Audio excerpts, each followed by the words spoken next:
I've always been an admirer of Jake Paul. You know, I have to admire his. I have to admire his accomplishments. You know, growing up on Nickelodeon as an actor, a child star, and having a dream, a vision. While watching it, I felt disgusted at Jake Paul for putting this together, knowing that Tyson was 58 years old. See, I'm a fighter myself, and I once tried coming back at 48 years old, and my body... Jake Paul has just defeated Mike Tyson in a highly anticipated boxing match, but the real shocker came from Oscar de la Hoya. His unexpected revelation has sent shockwaves through the boxing world. Stay tuned for the surprise. Of commercial establishments that paid to show the fight. So Jake Paul, Mike Tyson, new record holders. And with that, we'll open it up for questions.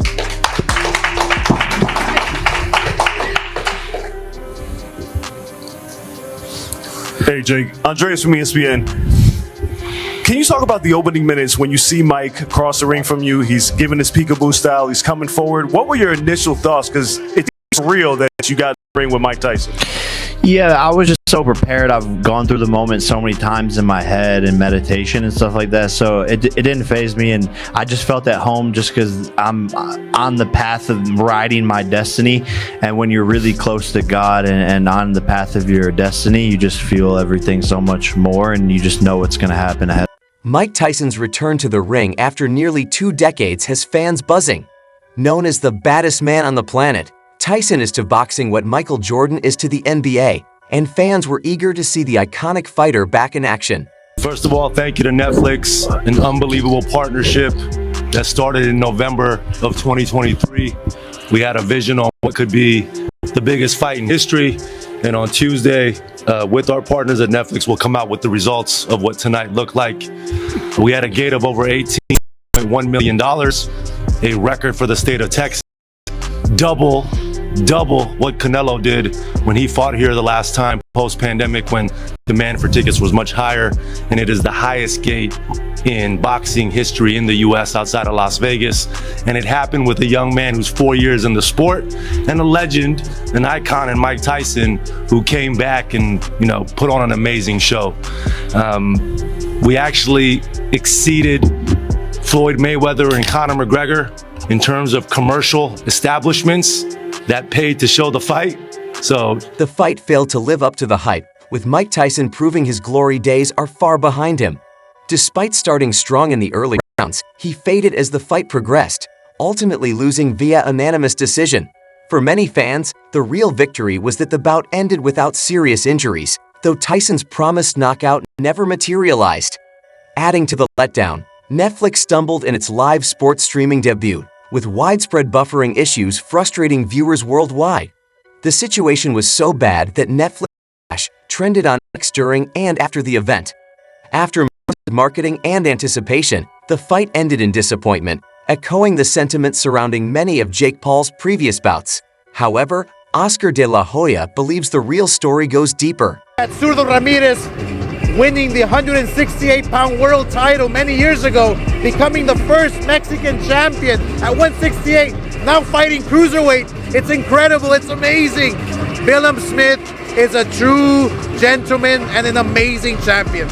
You want him to fight Alexander Usyk now?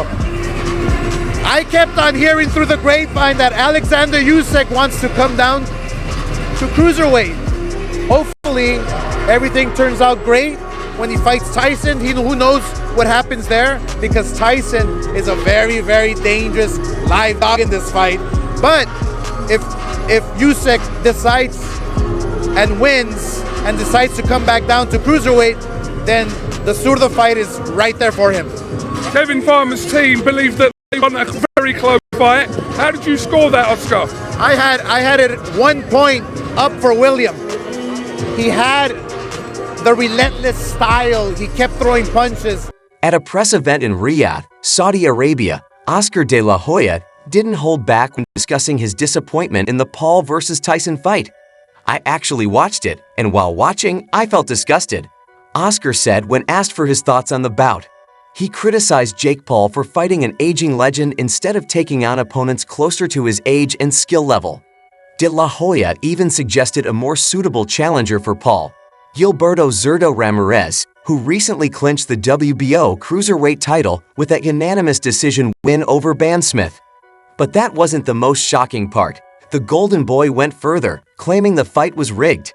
According to him, there were specific sequences in the match that raised serious doubts about its legitimacy.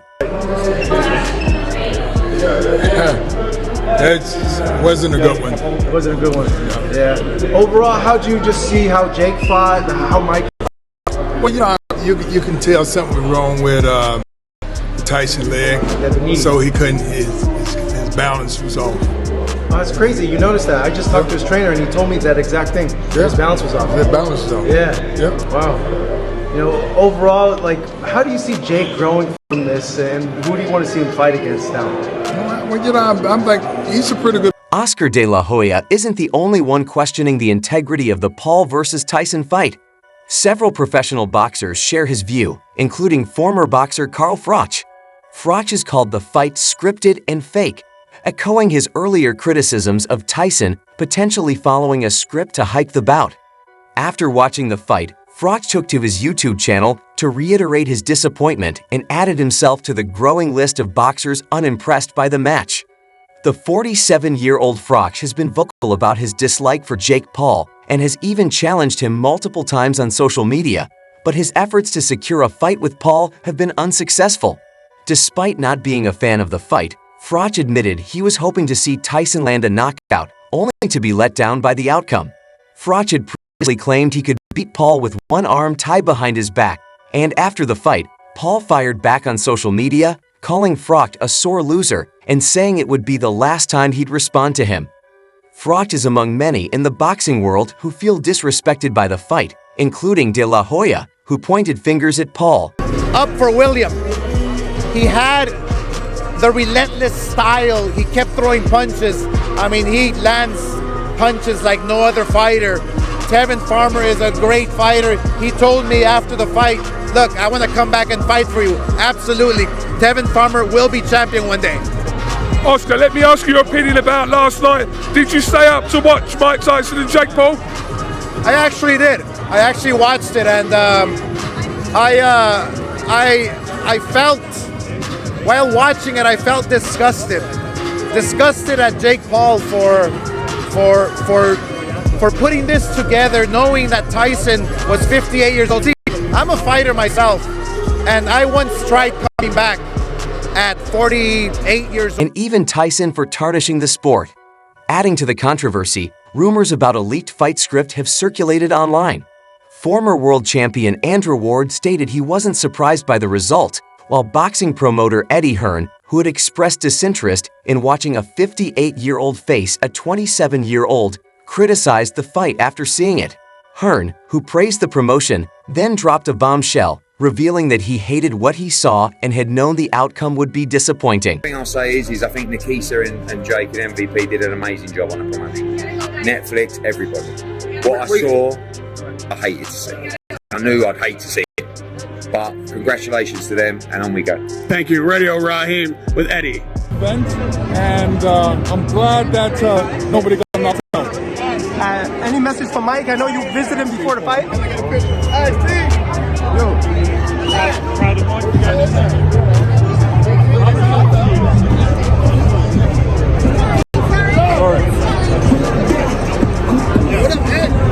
What do you think?